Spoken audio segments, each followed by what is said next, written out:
Aí, muito bem, gurizada, muito bem, espero que estejam todos bem, tudo certo com vocês, sejam bem-vindos a mais um programa A Grama é Verde, certo? Vamos colocar aqui o tema, né? O tema se chama O Terror de um Brinquedo. E hoje esta live, certo, vai acabar descambando inclusive no tema do desarmamento, certo? Então, para quem gosta aí dessa temática, hoje é um excelente dia para acompanhar aqui, beleza? Se vocês tiverem alguma dificuldade para me escutar, etc., vocês vão avisando aí nos comentários, né? Mas a princípio está tudo bem e eu vou seguindo adiante aqui para falarmos então sobre Chesterton, certo? Buenas! O que ocorre é que nós vamos então para o nosso programa de número 25, analisando o capítulo número 23, né? Se eles tivessem números, do Essencial de Chesterton, que é este livrinho aqui, que estava em promoção há pouco tempo e tudo mais. E hoje nós vamos falar sobre um episódio, né? Um evento que tem tudo a ver com a nossa realidade atualmente, né? Onde tentam ressignificar as coisas e proibir as coisas o tempo todo, que aconteceu no período de Chesterton, certo? É um artigo que Chesterton escreveu sobre brinquedos de crianças, né? Especificamente o artigo gira em torno, certo? De um arco e flecha de brinquedo, né?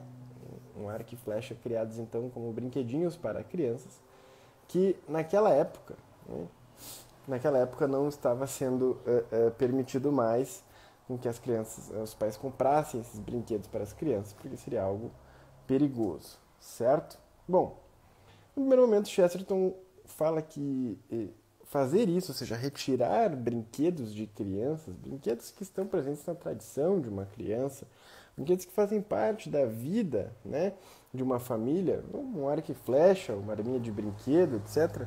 Isso retira da criança exatamente algo, né, que vai desenvolver na inteligência dela, que demonstra que o próprio pai, né, ou o Estado, ou as pessoas que estão tendo essa ideia, são por elas mesmas já pessoas sem inteligência. Mas veja só, a primeira coisa que o Chesterton fala é que quando se começa a eliminar brinquedos de crianças, certo?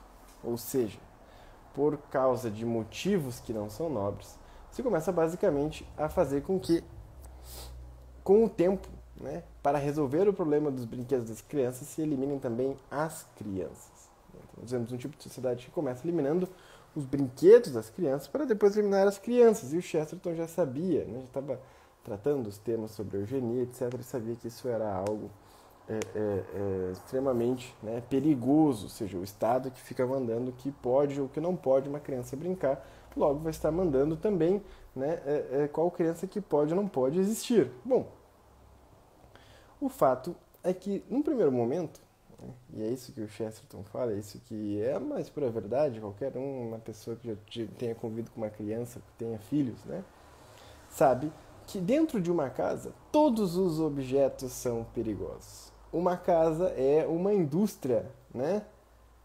Tá sem som, o pessoal tá falando. Vocês estão me ouvindo aí? É só o Felipe Santos que não está me ouvindo. Vejam aí se estão me escutando bem, por gentileza.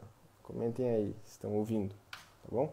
Então, assim, todos os objetos, né, de uma casa, tudo que pode acontecer dentro de uma casa, basicamente, é perigoso, né? Então, existem dezenas de coisas dentro de uma casa, ou seja, a criança pode colocar o dedo na tomada e pode ser eletrocutada, a criança pode pegar o óleo quente, botar a mão no óleo quente, a criança pode se afogar dentro da banheira, a criança pode colocar algum objeto pequeno dentro da boca e se engasgar, a criança pode saltar, né, de algum objeto um pouco mais alto, né, e quebrar seu pescoço, certo? A criança pode lidar com um caco de vidro, né, um pedaço de vidro, quebrar o vidro né, se cortar. A criança pode se cortar com uma faca, a criança pode pegar um pedaço de corda, né, se pendurar em qualquer lugar e se enforcar. Então, assim, se você for, né, levar em conta que um arco e flecha é perigoso para as crianças, né, e que é algo perigoso, não se deve dar a essas crianças, evidentemente você teria que tirar então todos os objetos de perto de uma criança. Né? E veja, Chesterton vai mais além. Ele diz assim, né? Na verdade, se você for olhar as pedras num jardim, né, ou seja, qualquer pedaço de pedra num jardim, é muito mais perigoso, né, do que um arco e uma flecha. E nem por isso você manda então que todas as pedras sejam tiradas deste mundo, que você retire todas as pedras, todas as casas, para que uma criança pare de jogar pedras, sendo que, né, uma criança, talvez um pouco maior, tivesse força para, uma criança mais velha, 7, 8, 10 anos de idade, tivesse força para tirar pedras e matar junto com outros, né, um Santo Estevão. Mas ele duvidava muito que uma criança com arco e flecha conseguisse, certo, matar São Sebastião. Então vejam que o mais interessante aqui é que Chesterton fala o seguinte: o que impede, né, de nós educarmos uma criança com um arco e uma flecha de brinquedo, se nós conseguimos fazer isso com uma pedra, certo? No jardim. Ou seja, basicamente, se ambas são perigosas e a pedra é muito mais perigosa, por que então o Estado, né, as leis, os cientistas, as pessoas, os sociólogos, estão dizendo para nós que uma criança não pode brincar com arco e flecha, uma criança não pode, né, brincar com uma arminha, certo? Não, ela não pode, porque isso incita a violência, porque não sei o que é violência e tal. Por que você não pode fazer isso? Chesterton basicamente dá 3 argumentos, né, para que isso ocorra. No primeiro momento, para desmantelar a autoridade natural. Ou seja, quando você começa a interferir dentro do lar de uma família, a partir de leis, etc, etc, você está tentando retirar a autoridade suprema que o pai tem sobre seu filho, né? Que os pais têm sobre seus filhos. Então vejam, você está tirando a autoridade natural do pai, de inclusive educar a criança para saber se realmente aquele arco e flecha é perigoso para ele ou não. Né? Arco e flecha de brinquedo, né, meus caros? Não estou falando de arco e flecha de verdade, é evidente, certo?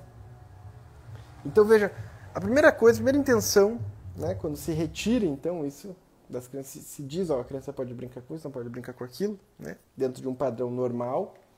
Nesse tipo de situação, é evidente que há coisas que devem ser proibidas para crianças, é óbvio, é uma coisa meio óbvia, né? Mas dentro dessa situação desse artigo, então, quando você faz isso, você retira, você desmantela a autoridade natural, você balança essa autoridade, especialmente a autoridade natural dos mais pobres, dos mais indefesos, que são aqueles que não têm como, né, se virar contra o Estado individualmente. Por quê? Quem tem dinheiro consegue, certo? Se virar melhor, né? Consegue sair, burlar melhor as regras, pagar a determinada multa que tem que pagar. Ele recebe um outro trato por parte do Estado, da polícia, etc. Então, de fato, né, existe o quê? Toda vez que o Estado vem com uma medida restritiva, né, quem sofre mais, né, são aqueles que são os mais necessitados, né? Os mais desfavorecidos são realmente aqueles que mais sofrem com as medidas autoritárias do Estado. Isso é um segundo movimento, ou seja, para você conseguir, né, tirar mais coisas daquele chão, daquele povo, né, que realmente tem que servir a você. Né? E nós estamos vendo isso aqui no Rio Grande do Sul, basicamente, né, fazendo um breve entreato aqui, certo? Fazendo uma breve pausa. Estamos vendo aqui no Rio Grande do Sul isso acontecer. Né? É quando, não no caso de uma criança, né, mas no caso para adultos, que é ainda pior, né? É quando um governador, né, quer dizer, então, o que você pode ou não pode comprar dentro do supermercado. Né? O que é que você, o que é essencial e o que não é essencial. Né? E então ele faz o quê? Né? Ele desmantela a sua autonomia pessoal de você, certo, escolher o que você quer comprar ou não. Né?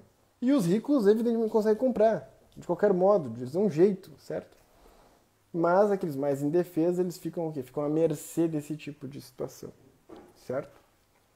Agora, há um terceiro motivo, certo? Que o Chesterton elenca, que acho que vale muito a pena a gente meditar sobre ele, que é a necessidade que, por causa deste problema que eles incluem, de trazer uma autoridade que substitua a autoridade natural. Ou seja, agora a criança, certo, percebe que ela não é mais regulada pelo pai e pela mãe, mas sim por umas leis superiores, muito antes do tempo dela realmente entender que existem leis na sociedade. Ou seja, você começa a substituir o papel, né, do pai e da mãe para que, a partir de brinquedos até ao ponto da própria criança, e nós sabemos que há países neste mundo, certo, que proíbem mais do que 2 crianças, por exemplo, né, você começa a substituir a autoridade, a autonomia das pessoas, das famílias, para que agora elas tenham um outro tipo de vida, né, um outro tipo de autoridade. Ou seja, ao invés de você educar as crianças, educar as pessoas a usar as coisas, né, ao invés de você educar a como você usa determinada coisa, você acaba proibindo a coisa, extirpando a coisa. Isso evidentemente tem, né,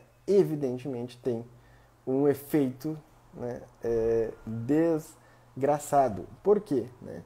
Porque você basicamente ensina para a criança que não há como você viver a virtude e escolher algo bom e algo mal. Se você simplesmente proíbe e retira a possibilidade da criança ver que sim, se ela pegar aquela flecha e ficar batendo no seu irmão mais novo, é evidente que aquilo ali é algo mal. Agora, se ela ficar inspirada, né, em grandes homens, em grandes guerras, etc., e com isso, né, aspirar a praticar o bem, a ter valentia, a ter coragem, né, a ter, então, hombridade, virilidade, etc., você retira dela a possibilidade de brincar com isso, né? Você retira dela esta facilidade, então, de exercer bravura, né? Você evidentemente começa, então, a tirar um pouco a noção básica inicial que ela vai ter sobre virtudes, sobre bem e mal, sobre a moral, etc, etc. Ou seja, você então começa a fazer justamente aquele processo que o Chester está falando, você substitui, né, basicamente uma autoridade por outra que não está baseada no direito natural, que não está baseada nos valores e princípios cristãos, basicamente não, que está simplesmente querendo exercer um controle, né, um controle desde muito cedo, né, e de preferência escolhendo quem vai nascer ou não, para que você tenha a partir daí uma sociedade absolutamente, então, rebanhizada, né? Um rebanho, você tenha realmente um governo cada vez mais deístico, né?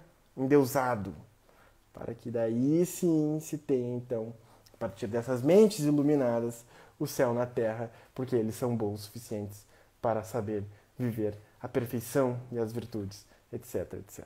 Certo? Então vejam, mas não para somente nesta questão, né? O Chesterton, evidentemente, como um cara muito lógico, né, um cara que conseguia ver adiante os problemas, começa a perceber que essa questão de você retirar brinquedos de crianças, né, ela não estava somente na Inglaterra. Ele ficou sabendo uma história nas Américas que uma criança, para parar com as guerras, né, que estavam acontecendo nas Américas, havia dado o seu canhãozinho de brinquedo, né, para os seus pais botarem fora, porque não queria também colaborar com esse espírito de guerra, né? A criança sendo manipulada ali, então, a não ter isso, certo?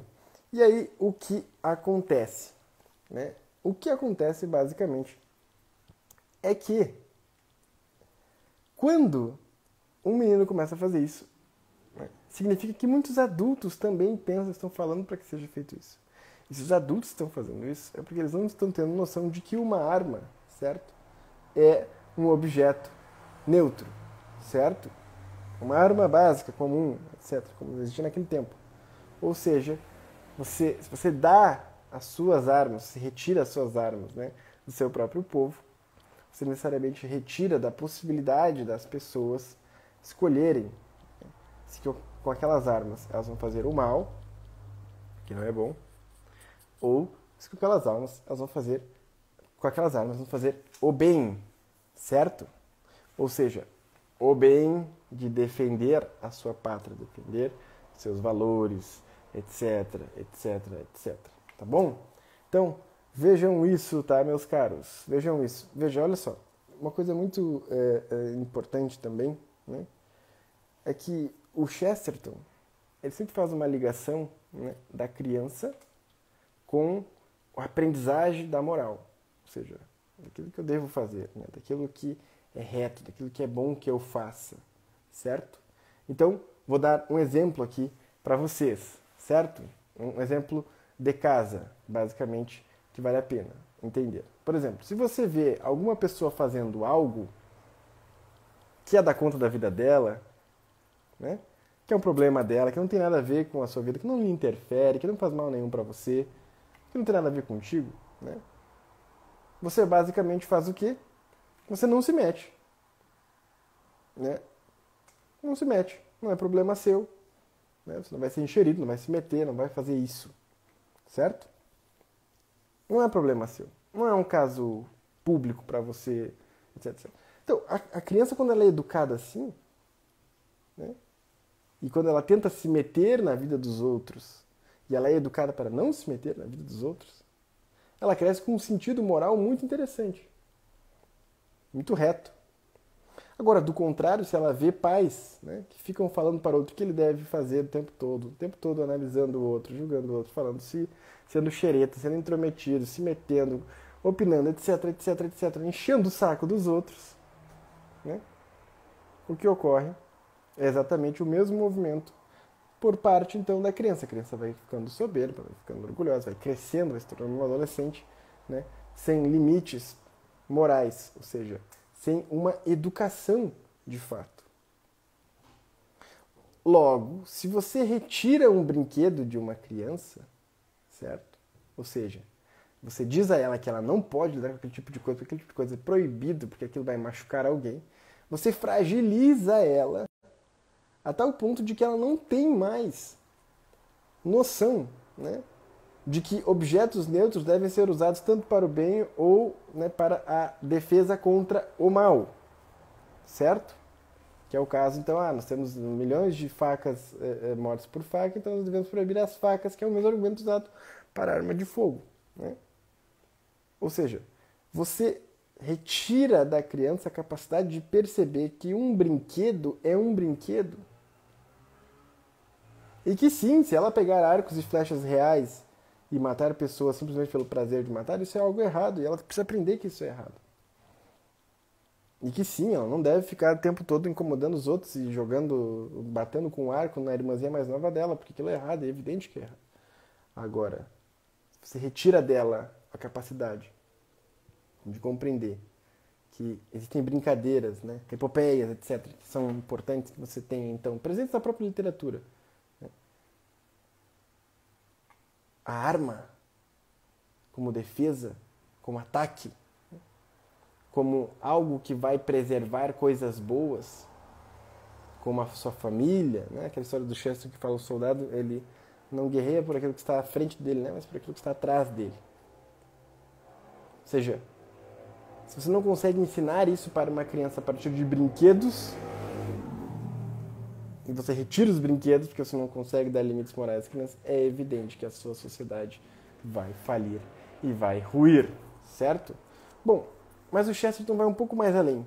E aqui eu queria ler esse trechinho aqui para que vocês vejam a sabedoria chestertoniana, né?